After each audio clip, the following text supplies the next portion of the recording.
Hello বন্ধুরা, তো চলে আসলাম। আর আজকে আমরা চলে গেছিলাম আবারও বাজারে, যেহেতু কিছু কিছু জিনিস নেওয়া হয়েছিল না শিবরাত্রির উপলক্ষে, তো তার জন্য নিয়ে তারপর চলে গেলাম মিষ্টির দোকানে। তো আসে দেখলাম সব বন্ধুগুলো চাঁদা তুলতেছে, আর এই দেখো কি কুড়িয়ে বসে রয়েছে। তো তারপর চলে গেলাম বাড়িতে।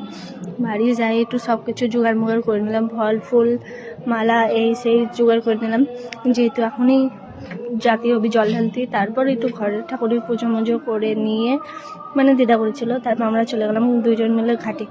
তো ঘাটে যাই তারপর চলে আসলাম বাড়ি, আসে রেডি হতেলাম, দেখো লিপস্টিক পরাই যায় না। তারপর চলে গেলাম আমরা ঘাটে যাওয়ার জন্য, মানে বর্ণগরে যাওয়ার জন্য।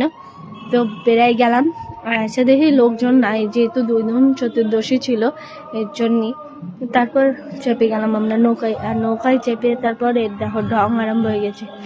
তারপর দেখো সবাই মিলে আমরা চলে আসলাম বর্ণগরে।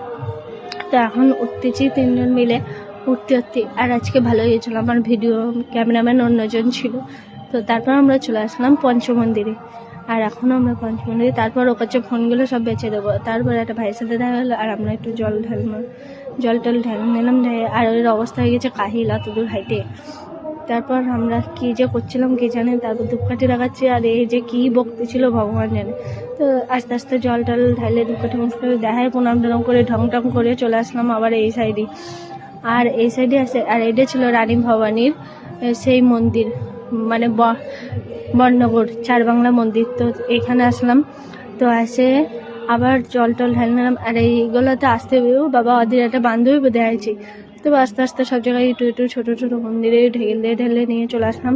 তো এই মন্দিরটাও মানে এই কি শিবরাত্রির দিনে শুধু খোলা হয়, আর খোলা হয় না।